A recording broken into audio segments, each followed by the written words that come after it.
story about my dog. It's not really much of a story, but so she's a Great Pyrenees, and she's about 16 months old now. Maybe it's just 17 months Okay. as of now, and several months ago, people started asking me, well, does she shed? She must shed a lot. You must be just covered with white dog hair, and at the time she wasn't shedding, and so I was like, no, I don't know what you're talking about. Is this a thing? And she is now shedding these clumps Oh, of fur that are just like you could you could do stuff with each shedding that there is. It's not just snowballs. this sort of, yeah, it's absolutely snowballs. We have her, so I have her scheduled at the and we've started brushing her and stuff, and I have her scheduled at the groomer on Monday. We have a neat little groomer here called Bark Avenue, so That's they're cute. good, yeah, and kudos to them. um, so yeah, how's it going? It's good. It's great. I have my big hug mug, which I guess I feel like, maybe 6 months ago I would have been embarrassed about how happy this makes me, but I'm embracing it. It makes me feel like I'm getting a hug in the morning. That's great. What's your morning beverage? Um, Coffee. Honestly, I never ever get up this early, which also maybe is embarrassing, but so I normally I have my coffee at 11 a.m., but I'm taking it early today. If you were part of the commune, we would integrate your sleep cycle and schedule into our lives and our systems so that we wouldn't marginalize you with Oh, that. I mean, that's so there's so many. lovely. Sleep is so driven by industrial capitalism too. Do you remember biphase? Have you ever read about biphasic sleep? That like hundreds of years ago, when people slept, they would wake up in the Yes, middle of the night and then they would go back to sleep. I have. Yeah. It was They've only done be recent experimentation on that too. right, and it's like cool. It's a good thing, and it was only the mechanization of time, the mechanization of labor, the industrial revolution, the sort of drive for people to have these productive cycles that had nothing to do with their lives, but only had to do with these other lives. So, all of which is to Totally. say, we're very sympathetic to different times that people sleep and wake up, and whether that's driven by jobs or just you.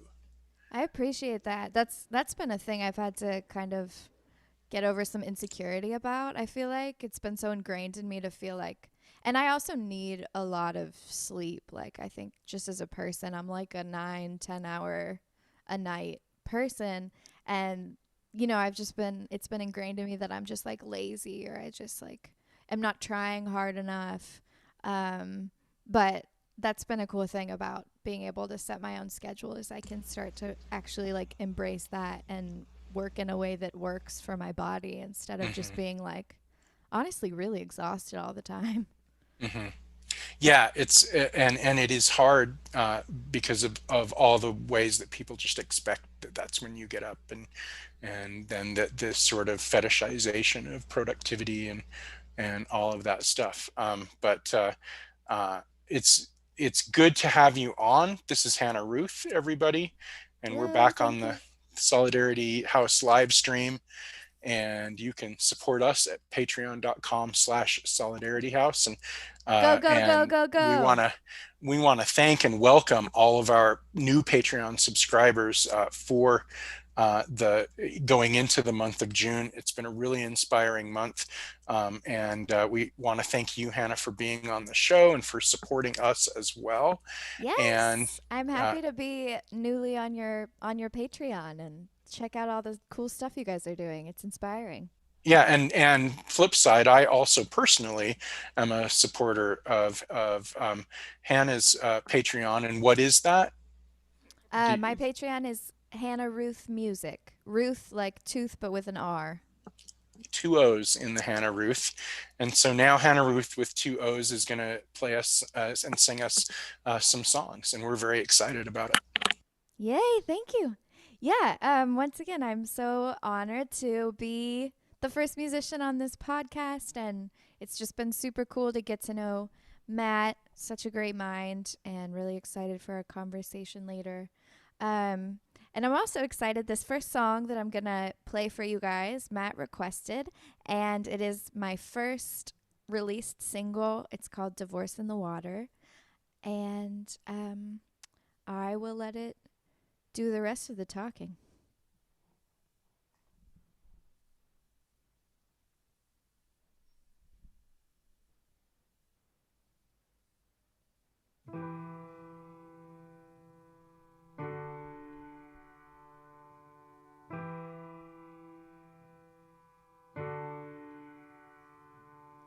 I walked with you along the water, hearing you breathe softly and softer.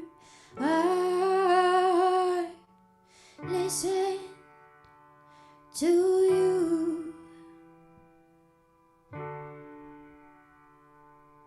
Deep in the woods, wandering further on the highway, you were the driver. I was there for you, but you had to get away.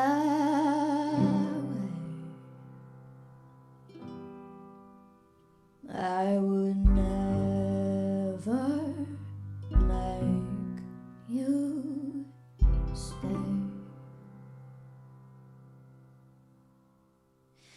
I kissed your face harder and harder. You watched me slip under the water. I waited for you there. You turned around under our covers and saw a ghost, or maybe another. I was next to you, and you had to get away.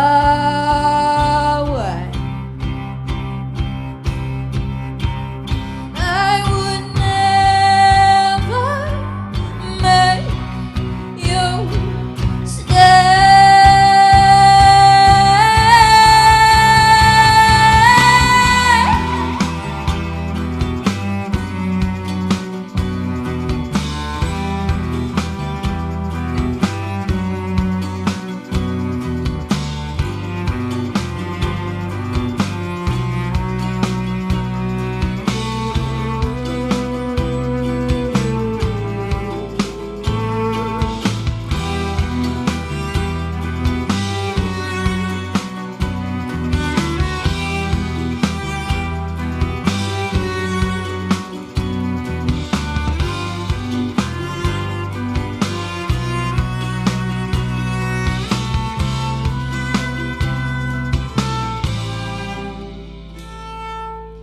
I walked with you along the water. I watched you lead softly and softer. I'm listening to you. Do whatever you need to do. Do whatever you need to do.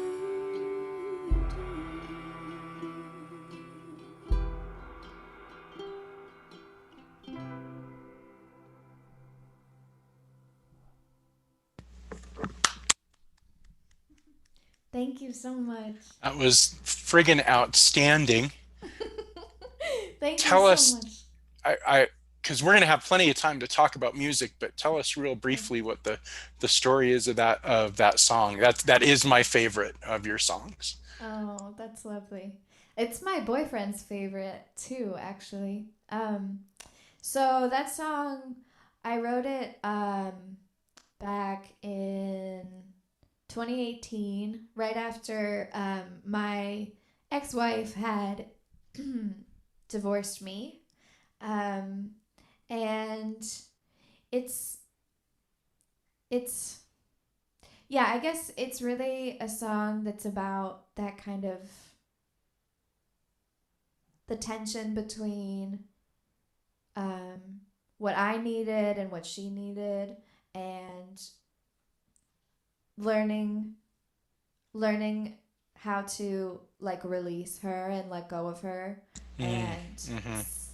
stay true to the love that I had for her, um, even if certain things she did hurt me. Um, That's not hard at all. To to just do it all, to acknowledge to let go, but to keep loving, right? it's very hard. And I mean I think that song's powerful because it does. It's not like, and I don't tend to sit down and write songs like, "Oh, I want to write this." It's just a very emotive, like it's a way I express my emotions purely. So I think, a lot of like anger and bitterness and also like sentimentality and affection, like I feel like all those things come out in that song, and yeah. Well, it's beautiful. Did you want to? Could you do one more before we dive into all the deep and serious stuff? I would love to. Before we die. That was good. I see what you did there, Matt. Okay. Yes, I would love to. This next song I'm gonna do is a newer song.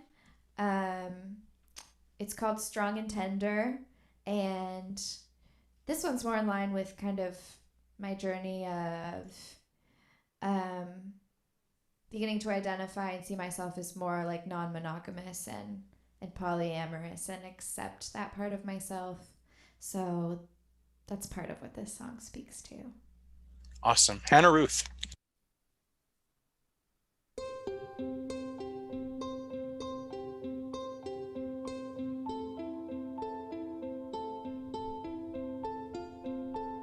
Made me in the middle of the ocean. Take me to the bottom of the sea. Show me all the things you keep inside you.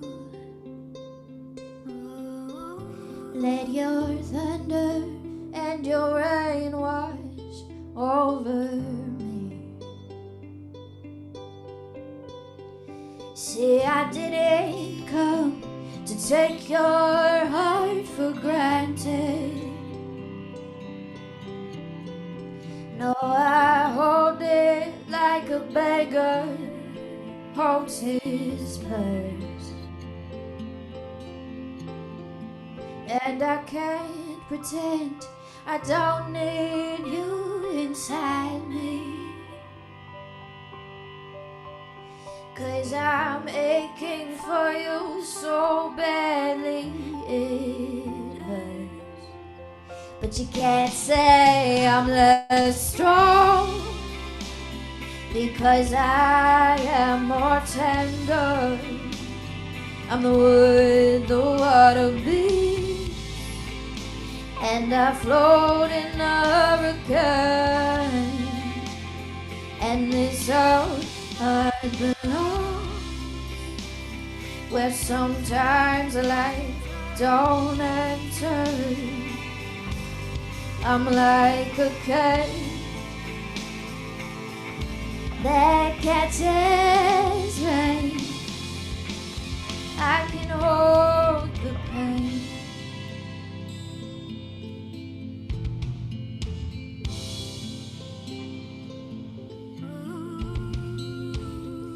You're not the only thing I fall in love with. No, I break each time the world's beneath my feet. But I'm out here, barefoot, walking. 'Cause I love the way the dirt keeps stripping me. But when I hold you, darling, I will hold you only. Just the way I hold this whole world in my chest. And when I touch you, darling, I won't touch you lonely. No, 'cause I'm the moon that catches sunlight from your breast. And you can't say I'm less strong, because I am more tender. I'm the wood the water bleeds, and I float in a hurricane. And this heart belongs where sometimes the light don't enter. I'm like a current that catches rain. I can hold the pain.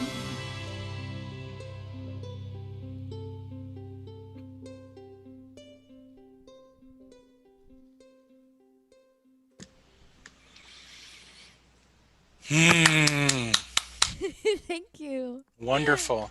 Thank Hannah Ruth. Um, and let's sort of get the preliminaries out of the way. You are actually an artist fundraising pick on Spotify, and I think that's a periodic thing that they do. I wanted to also say that my favorite song of yours, "Divorce in the Water," has almost 10,000 listens on Spotify. Is vastly in first place among many other much listened to of your music, Mm-hmm. and. And let's see what else. You play the guitar when you a lot of times when you perform. Are there other instruments that you play or are picking up? Yeah, so I played the ukulele for several years. That's what I really started introducing my music to the world on. Um, I've never been I've never been as passionate or good at instrumentation as singing, so I switched to ukulele. Excuse me. Really, just because it's a very easy instrument compared to the guitar. But I am leveling up and taking some lessons and switching back over to the guitar. So, yeah. Well, they're both great songwriting instruments, and Mm-hmm. I know a good number of songwriter vocalists who prefer the uke. So that's great. Um, and how many albums do you have out now? And I know that Spotify is one platform to get them, but Spotify is also kind of corporate. And so people can also go to Wild Hum and other places to get them. But tell us, what does your discography look like right now? Yeah, thanks for asking. Yeah, so my first album is called Wild Hum. That's the one with Divorce in the Water in it. And since then, I've really released songs as singles. I think it's a good way to, kind of draw attention to each song, and it's good for the Spotify algorithm too, so that's part of that. Um, but yeah, I've released um, three more singles under Wild Hum, and those are part of like a Strong and Tender collection, is what I call it. The fourth one is actually, you're the first to hear this. The fourth one is going to be released on June 25th, and it's You called heard it here Dust. first. I'm Yes? sorry, Dust? Dust, yeah. Nice, I'm nice. pretty I'm really excited about that one. Yeah, Yeah. and then I have more like kind of commercially pop sounding stuff under Hannah Ruth rather than Wild Hum.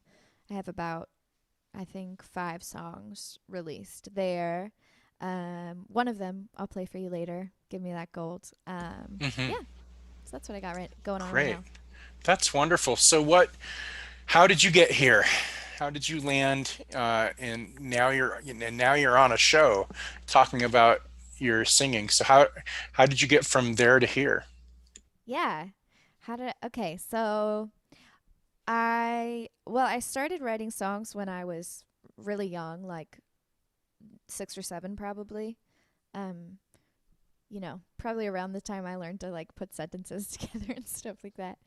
Um, and that was up in the Pacific Northwest, Northwest Washington. I was raised in like a very um, conservative, like evangelical fundamentalist family um, with some different emotional problems going on. Hmm. And for me, yeah, music was like the way that I expressed my deepest emotions. And I really just did it for myself. At that point in my life, I felt like, you shouldn't burden other people with your pain and your feelings and like who you are. It was kind of how I felt growing up.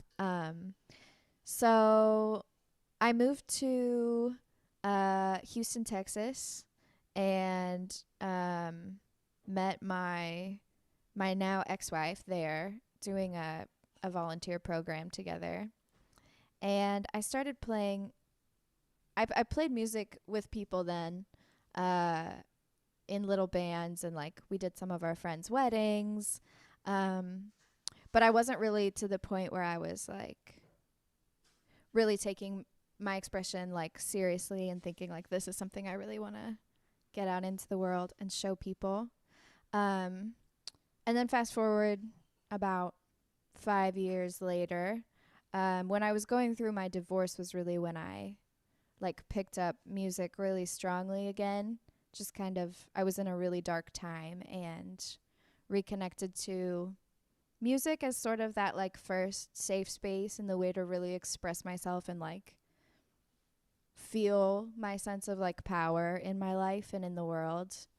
So I started writing and playing a lot more then. And my boyfriend actually encouraged me to, we would go to open mics. And I remember one day him just being like, so what are you going to do about it? Like, what are you going to do with this? And I was just like, I feel like that was the moment when I was like, yeah, you're right. Like, this is like me. This is my thing. I need to like take it more. I need to take myself more seriously. I think Sometimes so. it takes someone else, though, raising that flag and that gives you the freedom to go, okay, well, if somebody else is twisting my arm a little bit, then then I can take this seriously, even though sometimes we're self-conscious about actually going, I want to be an artist, I want to actually perform, Yeah, so I self-conscious. want this to be what I do, and it's like, but it's easier, it's a little easier to do that when somebody else is going, no, you should, you should do it. Yeah. Oh, I needed that. The validation, I think, of it. Like like someone seeing and reflecting to me like this is clearly like who you are. Was which I already, I knew that. So once he like brought it up, I knew, but I needed that validation from somebody else for sure.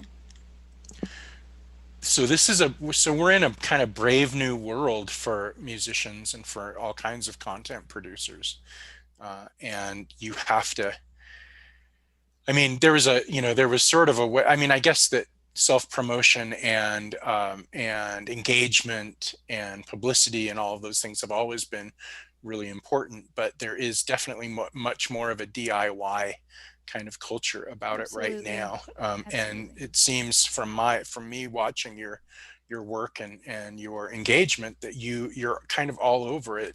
It seems to take a lot of time and a lot of energy to do that, and you're also kind of really putting yourself out there and kind of, um, I mean, it's a real vulnerability of that, which I feel like you have fully embraced and named and owned up to, and sort of said, yeah, that's precisely what I'm doing. What's that been like, kind of in this in this new sort of decentralized world of musical self promotion? Yeah, I can only start out laughing at that question because yeah, there's just so much there. There's so much under the surface there, especially, how we started out talking about the insecurity that comes, I think, with at least, I think for most of us as artists, with performing and like putting our most vulnerable expressions on the stage, and not just to show people, but also, if we're trying to do it professionally, like asking, like, is this valuable to you? Trying to like bring people into what we're doing. Um, so yeah, the self promotion thing is, it's been it's been a test. I think really of a lot of like internal parts of myself, and there's so much that's, like dirty in the whole like marketing Hmm. philosophy and the system of it, and capitalist culture. But I've been trying to figure out how to do it in a way that I, really believe in and can get behind. I've always been like, if I don't believe in something, I can't I can't get myself to do it. So I'm like, honestly, it's partly just that's the only way for me to be consistent and successful at something, is if I'm really believe in and 100% behind what I'm doing. So I'm trying to, yeah, approach my presence online and stuff in a way where I'm showing parts of myself that I think can be a service to people who are reading it. Cause like, yeah, I mean, we're all human. We all have, I think, very similar struggles when we're really honest about our experience. And so I'm trying to be um, like an example of putting that real stuff out there, because I think once we put it on the table, then we can like deal with it, and then we have power to decide how it affects our lives. Similarly to the political landscape, right? Like once we acknowledge what's going on, then we can move from there. But if we're not Hmm. going to acknowledge the realities, then there's kind of, so I see that in a similar way to like our personal and emotional lives. Which is really part of the universe that it seems like you're painting, and you're putting out. Like, there's a lot of work involved in all of that process too, because there's photography and visual, the visual component of it, and then there's the different channels, and you have different messaging and approaches for different platforms. Your Instagram presence has to be appropriate to Instagram, and your Facebook presence has to be appropriate to Facebook, and all of that. And you're also trying to sort of shine through all of those platforms and say, hey, I'm a real person doing all of this. And it seems like that um, you have traversed and maybe mastered what some people call the art of the ask, which is this very kind of new agey, political thing. But Amanda Palmer, wrote a book on it, and Right. I don't know that my politics are the same as Amanda Palmer's in every way, but I feel like if you're going to engage that sort of world of sort of self-sustaining, independent art, that you have to reach out to people. It's almost like you're reaching out to people personally and being willing to do that, which you do. You contact your patrons. You really are on top of that. That just is a huge amount of Thank you. energy, I have to say. Like, no wonder you feel like you need to sleep. I mean, you really are doing a shitload of work. Thank you. That's so affirming. And it's so nice cuz yeah, once again the whole like capitalist mentality is that work means this very specific thing. It means, you know, creating creating profit, creating capital for somebody else essentially. And so there's also like self-doubt there because I think you're right. I mean, I do a lot of work. I do a lot of like emotional and relational work. Um, but we are really taught that that's not work. So it can be sometimes easy to like get swept into that like self-doubt and what am I really doing? And it's great to be like reminded like it's and I know, I know intellectually it's like valid and important and necessary and emotionally work, but there's also that influence of like, oh, it's not valuable or whatever because there isn't like a dollar sign behind it all the time. Right. Or not immediately, or that's not immediately the point. Yeah, And yes. right, right. And, and that the micro engagement that has to take place in crowdfunding and crowdfunding type of platforms is important. You've got to be able to say that the person that's giving you $3 a month is I was going to say every bit as important, but more important in a lot of ways than the person that can give you 15 or $20 a month or $100 a month or whatever. Yeah, And I know that that's really important to you too, to kind of treat everyone as intrinsically valuable, right? absolutely. Yeah. And I mean, it's been, I've really been working on growing the Patreon platform in the last few months. And yeah, I keep, the first tier at $3 because I really want it to be like accessible to people. Um, and yeah, that's like hugely important to me. And it's been a cool way of just it's a signal, right, from people who support me. That's the important thing to me. It's like I know, something I'm doing is valuable to them to where they want to like be engaged with it and support it. And so it's helped me kind of prioritize relationships honestly, and I'm like I want to know who these people are. I want to know what they care about. Like I want to actually get to know people who are affected by my music and well, because that's why I do it is for like the relationships, the connection, like to see, what new can kind of be created in the world, right? And also, I mean, from a business standpoint too, it's like it's also good. I mean, because you don't know even from, a music business standpoint, like the person who's donating $3 a month, they might not have a lot of money, but they might be like and I have a patron like this like sharing my music with all their friends and like that's Right. incredibly valuable. Um, so yeah, that's really important to me. That's great. Are you looking forward to playing more, maybe more live shows now that hopefully, knock on wood, that things are slowly opening up and getting better? Is that something that you are pumped about the possibility of doing? Yeah, I'm so excited. Live performance is like is really what it's really why I do this. It's what I'm passionate about, and I'm actually I've decided to start hosting house shows. We have a new place right in the middle of downtown LA, which I'm so grateful for. It's like the perfect location for this. I know exactly, or not exactly. Sorry, I don't want to, No, it's creep you okay. out. I know, I know the location, and it is one of my favorite locations in the world. Oh, well, you'll have to come. You could stay with us sometime if you come Sure, visit. absolutely. Um, It is my old stomping ground. Yay! Yeah, so I decided to call it, which I'm really excited about. It fits in a lot of ways, but I started an Instagram and it's called Oasis House Shows. So I'm gonna start, just doing little, trying to bring the people I've met here together and showcase my music and their art and just like have a space that's just about like existing and creating and supporting each other. Uh,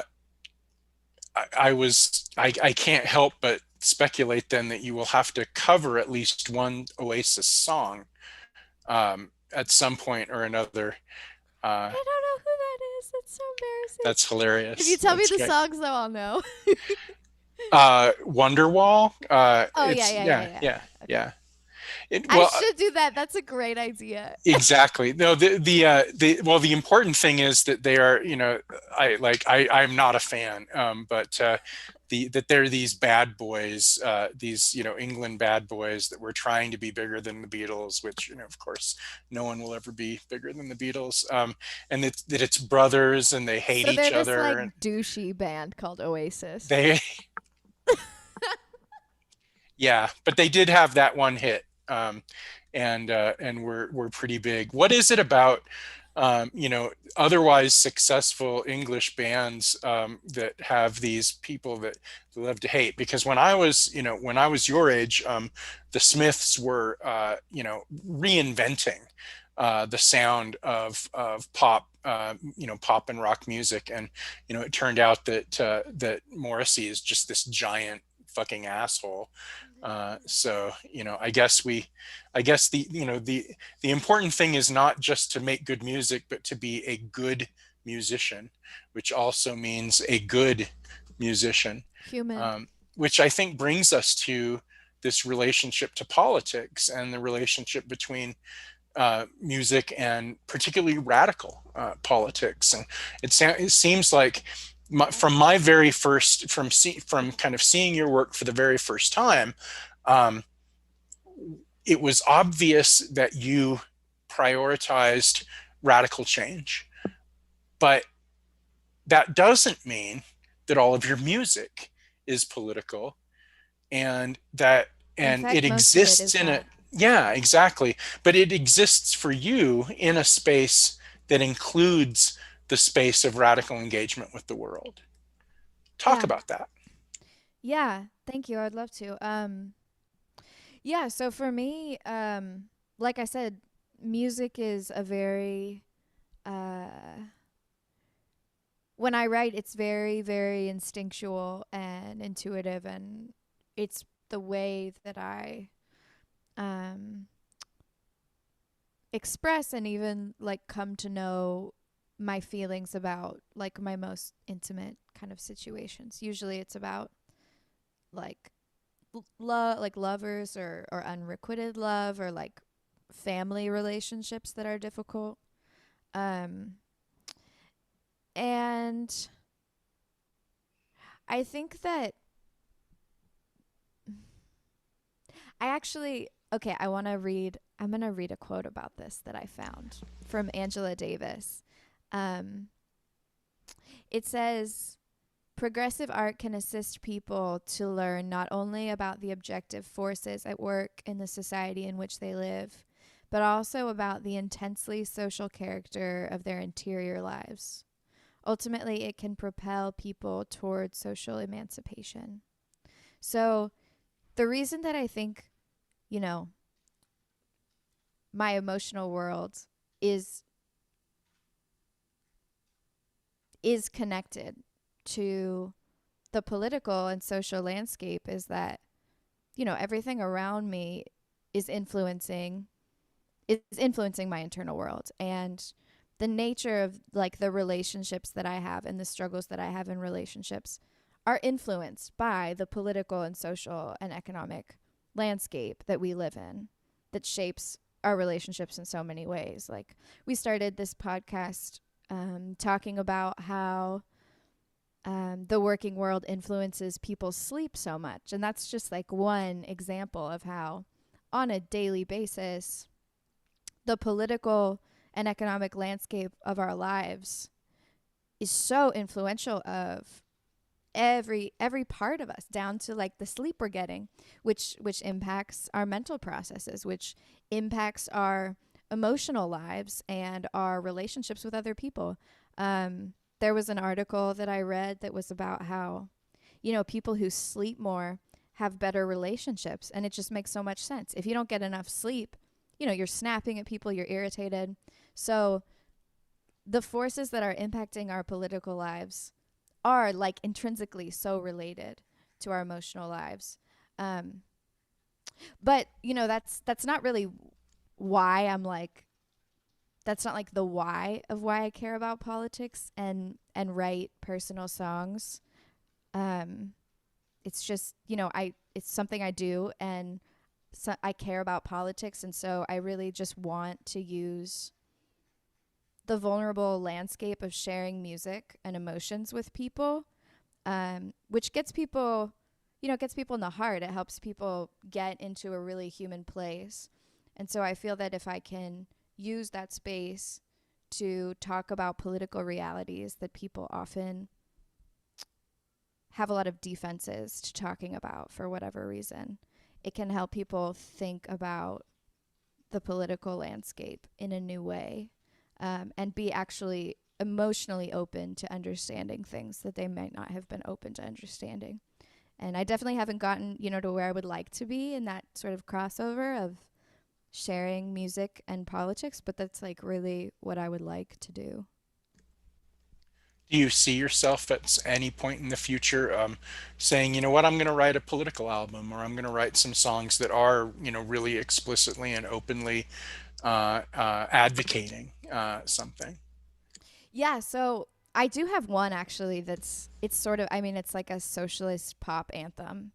It's very We explicitly. need so many of those. Yeah. I know, we really do. It's like actually before this I googled like socialist musicians, and there was this whole catalog, and it's all like metal and like rock and this like in these intense hard genres, which are cool, but they're Or folk music, or just, right, someone yes. playing a guitar, and but yeah, but it is cool. But what were you, sorry, what were you saying? Oh, that's okay.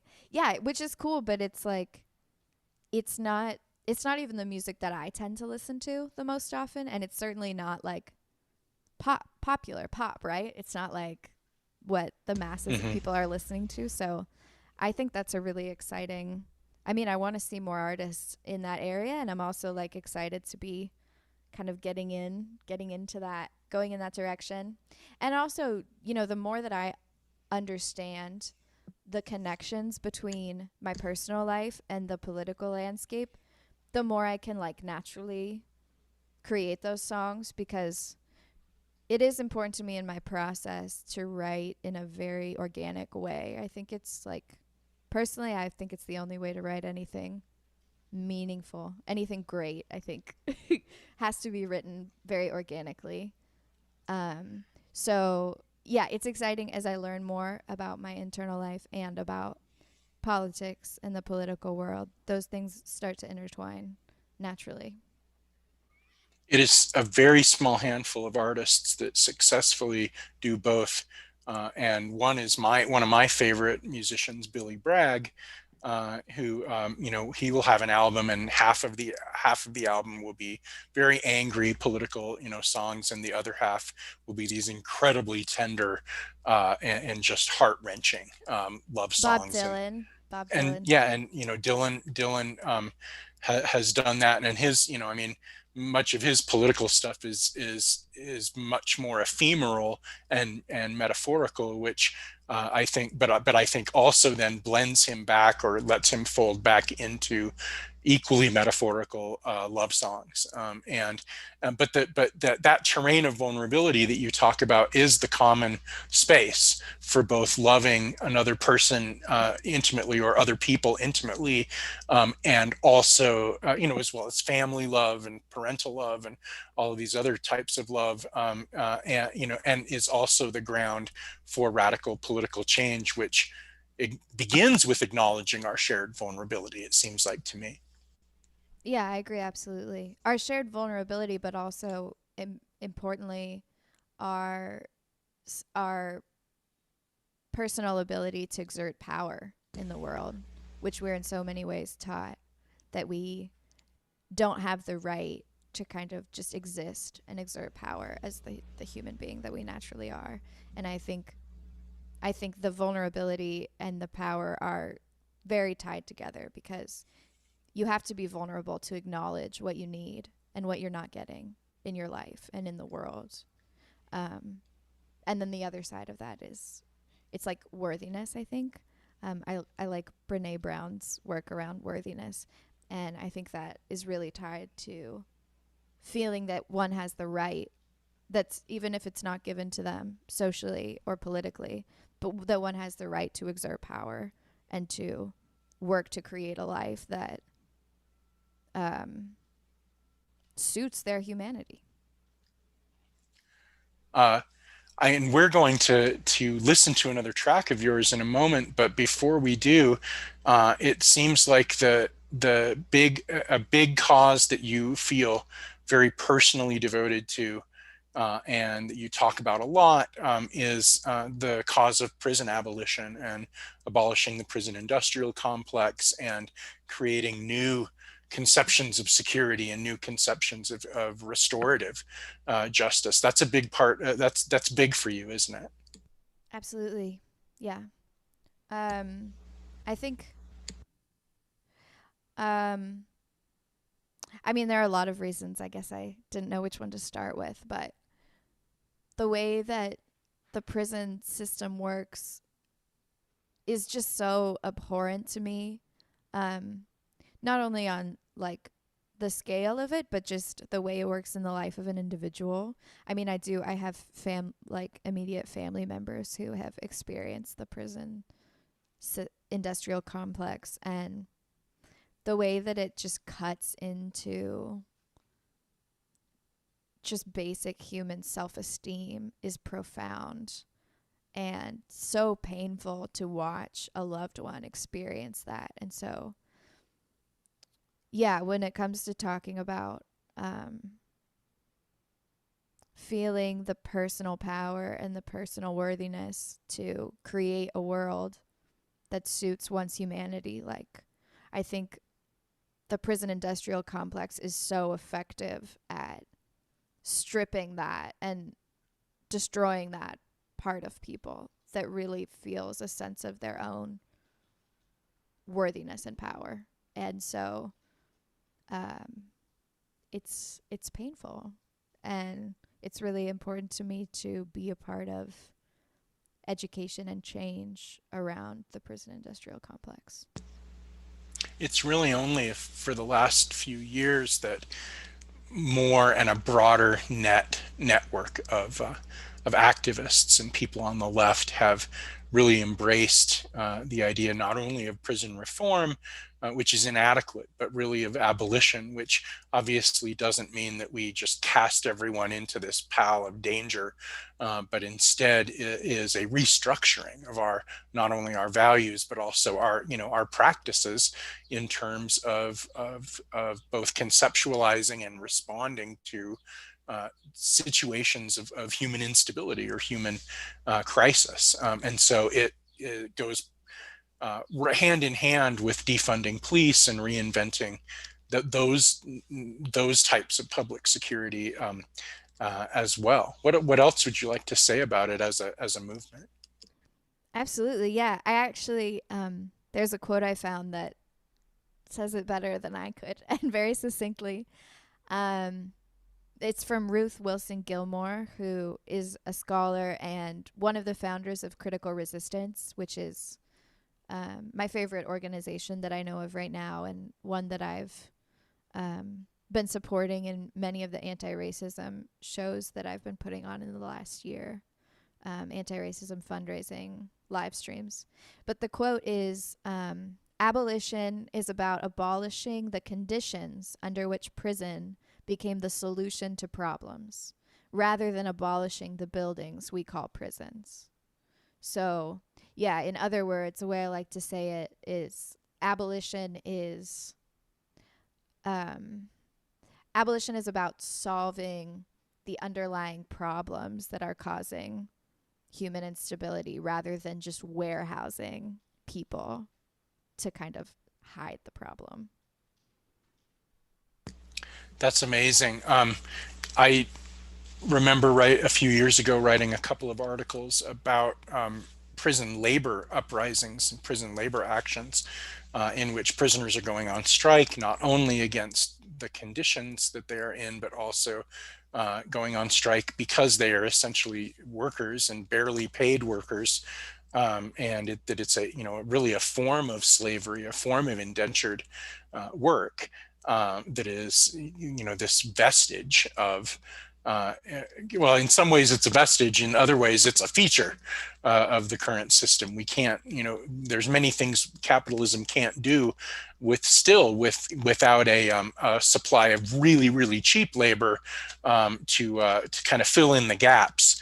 And so they kind of pick on the least empowered people in order to do that, to extract that value. And so at the time that I was writing them, and this is why I say that it's the convergence of consciousness now on this is so much better.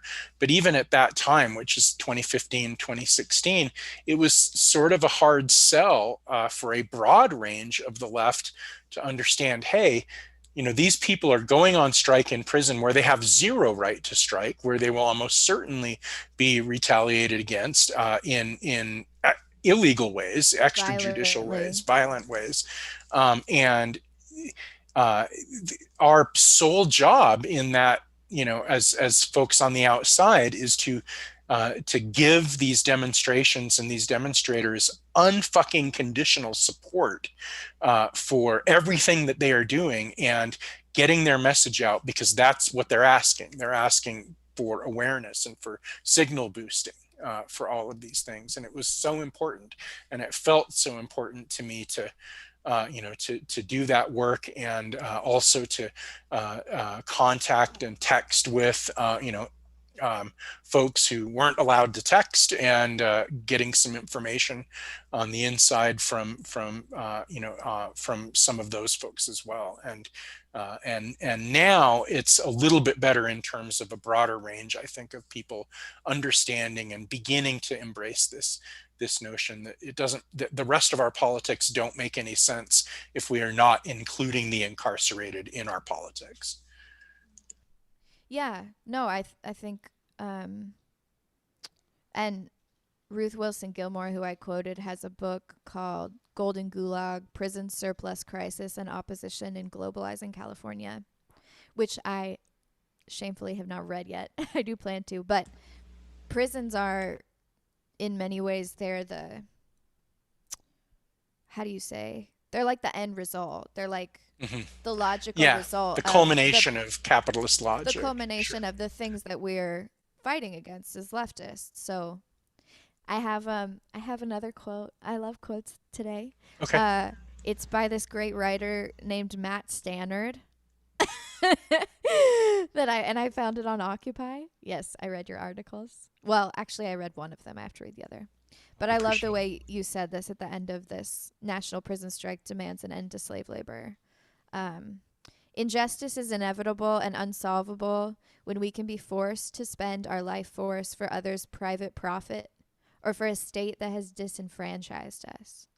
Literal slavery inside of prisons and immigration detention centers, oppressive wage and consignment work outside of prisons, racism and material hierarchy form a tangled web around all of us.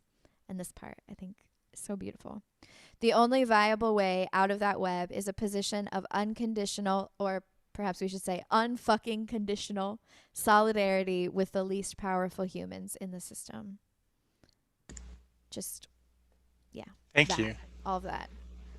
Yeah, I mean, I think that it's so important. Thank you. I think that it's so important to, you know, that solidarity be the starting point. And it's not all. I mean, and yes, we will always be uncomfortable. There's always some discomfort in that kind of outreach and that kind of listening and all of that that has to take place. But I mean, it's one of the reasons why I moved on to a commune was, so that I would sort of, in have to be willing to both receive and give of myself in vulnerability in order to function.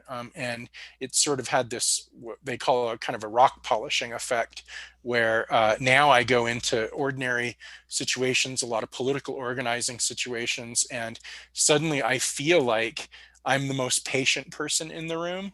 And I mean, some of my comrades would obviously take Would issue with argue with that. that. Yeah, but or when I go into just like for normal transactions, in town or whatever, and see sort of people and what they're carrying, that prevent them, I think, in some ways from starting with that kind of solidarity. And so, yeah, so and the interconnectedness of it all, I think, is really important. But what else did you want to say before about that before we hear another song from you? Yeah, uh I totally resonate with that, and I think that's a huge it's a really difficult disconnect working in leftist organizations, because there are the two sides of, we are working for and trying to fight for and build this world that's very fundamentally and ethically different than the one that we live in. And also, we are individuals who are just intimately and in every way affected and programmed by our current systems. And so, sometimes, like, the ways we have been taught to engage in the world and engage in organizations are harmful to what we're trying to create and are counterproductive. And yeah, it we have to work on fighting, I call it the internal oppressor, as much as we fight the external one, because they're mirror images of each other. I think when people see you and they see you talk about your work and they see you do your work and perform, and you do it with such open vulnerability, that I feel like that is in invitational, and I think that opens up. We talk about opening up all these Overton windows, and it seems like your work is opening up the Overton window of vulnerability, and that so maybe the other people can feel safe in kind of engaging in that same sort of thing, even in situations or contexts where they would not be expected to. And so kudos to you and to a lot of other artists who are, I think right now, 2021, coming forward and sending those similar messages. My Thank philosophy you. of music is that the best music is the music that's being made right now, right around us, not music that we're listening to on the radio that's 15 or 20 years old and pretending that somehow people just stopped creating music in like It's 1995 or such a good 1975. philosophy. Yeah, Yeah. I love that. So I love that you are continuing to put new work out, and but you want us to hear this track, and tell us a little bit about it before you play it. Yeah, this track is called "Give Me That Gold." It's out everywhere. It has a music video with it that was edited by John Robert Hammerer, and it's a compilation of basically protest footage from the early 1900s to present day. Um, I think it's phenomenally done. It's really good. So I recommend, if you resonate with this song, go check out the music video when we get off. But yeah, this song it's a socialist pop anthem, and um, it's a song for the workers, from the workers to the owners. So I'll leave it at that. Love it. Hannah Ruth, give me that gold.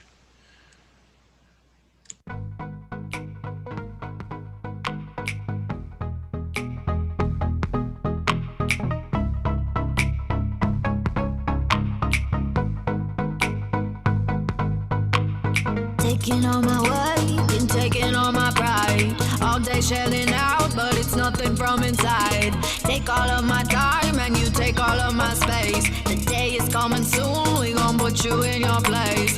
Tearing down my soul, tell my brother even more. You kicking people down and you making people poor. Put you in your place, put you in your place, put you in your place.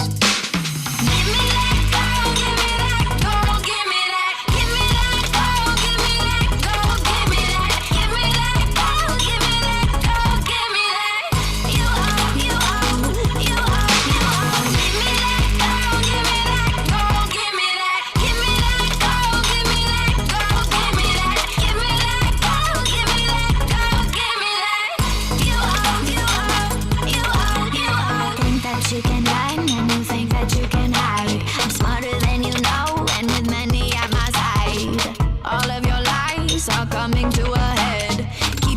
for now, and soon you may be dead.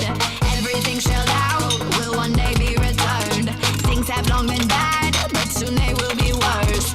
Power never lasts, the tables always turn. Violence you have taught, violence we have learned. Violence we have learned, violence we have learned. Violence we have learned, violence we have learned. Violence we have learned, violence we have learned. Violence we have learned.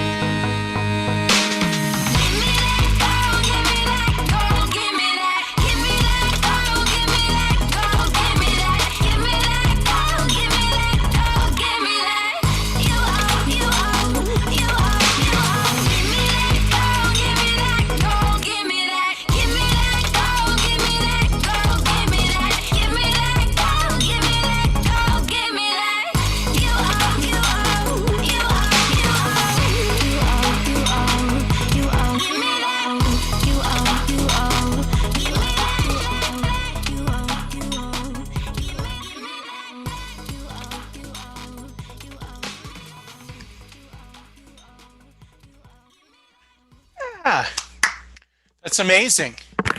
Thank you. What an amazing track. What amazing production value on that track. Really great. That's Uh, Mitch Maneo. He's a great producer out of Anaheim. oh, wonderful, wonderful. It's great, and it reminded me thematically of one of the oldest known labor songs, "We Have Fed You All for 1,000 Years," which was actually written by an anonymous worker and taken up by IWW, and it ended up in the Little Red Songbook. But it has some of that same thematic. You've done this to us. You've hurt us this way. You've extracted life energy from us in this way, in this way, in this way, and we have continued to feed you and you are getting you're getting fat off of our work and our bodies and and it's really a body, and there's so much kind of body politics of the body in the labor movement, and I feel like that song captures that. Taking all my work and taking all my pride, all day shelling out, and it's nothing from inside. Take all of my time, and you take all of my space. The day is coming soon, we will put you in your place. Yeah, love it, love it. That's going up somewhere in the office here, and it's wonderful. And the sound is great. It's really well put together. Thank you so much for sharing that with us. Uh, Before we go, I have one sort of broad question that I wanted to ask, and just kind of to wrap it up, which is, what bands and musicians do you like? And it's not necessarily a question about your influences. It's who's doing the good stuff that you would like to give a shout out to. I was thinking about this, and to be honest, I really need to do more research on because I think there aren't very many really big ones, but who the small musicians are who are really sharing the political message that I think is so important for today. Um, yeah, because honestly, my political understanding and then the music I listen to is on pretty different planes. Like, musically, I love Birdie. She's like a favorite. I do love like Bob Dylan's songs, and he has political stuff. But then on the other hand, you know, the figures who I really look up to are people like Angela Davis and Cornel West, and the media of like Fred Hampton that's still around. Like, so I haven't really found a lot of those intersections of the artists who are really sharing the message that I want to hear. So my answer isn't very exciting, but That's an I need to invitation. find those people. You're now going to get just deluged with people's suggestions and links and stuff like that. Please do. Yeah. So Help me. give Hannah your music recs. And in fact, if people want to, if people do want to engage with you and stuff, what are some ways that they can get in touch with you? Obviously, there's the Patreon, but what other platforms do you like to hang out on? Yeah, please do reach out. I would love to get to know you, especially if, anything we've talked about has resonated with you. Would love to talk about it and learn about your story. Um, and I'm on Instagram a lot. It's at Hannah Rooth. Um, Instagram's a good one. You can email me. All my stuff, the info's on my website, hannahruth.com. So, yeah, just reach out. Join my email list, and you can just reply to anything. It comes to my inbox. So, would love to get to know you. Wonderful. Well, it has gone by way too fast, I agree. and I feel like we're going to have to do more of this kind of thing. I would love to, now that you have uh, ruptured the membrane of us doing live music performances, then consider those floodgates opened, and maybe we can do more of this. Maybe we can do some things with other musicians coming on as Would love well. that. I Yeah. definitely do have some friends who would fit well here. Well, So, absolutely. Well, they're always welcome, and you are always welcome. And we also hope that if you can make it down, we could very easily do a house show here, as well I as, plan be a to. stopping point for you if you're, performing in Denver or Boulder, or, play any, or all points west. So. I'm really excited. Yeah, I've been talking to my partner about us making a trip out that way. We're excited. Well, and it's always good to hook up with a fellow Southern Californian, even if it's by adaptation, or, even though you're an emigre, but I feel that's like I'm okay. fitting in pretty well here, to Yeah. be fair. It really, I really, it's not for everybody, but it's definitely one of my favorite places. And so, yeah, I'd be happy to return the favor.